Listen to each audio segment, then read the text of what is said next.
I want to talk more about the B-36 because it's genuinely insane.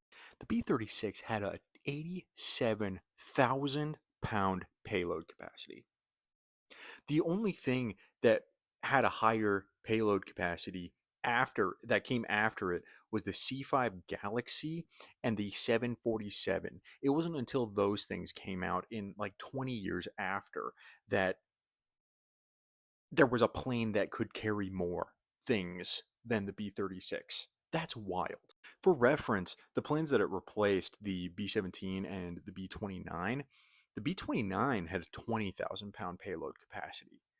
That's four times, over four times as much as the B-29 could carry. And then the B-17, yeah, it had a lower capacity. I think on combat missions, it was around 5,000 pounds of bombs, but on the high end, it was around 12,000 pound internal capacity. And I was doing the math.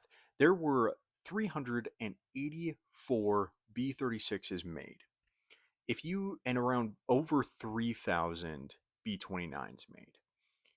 But those 384 B-36s could carry over half the total payload capacity that all of the B-29s could carry. It took over 1,500 B-29s to equal the amount of payload capacity that all of the B-36s could carry. And there was only 384 of them.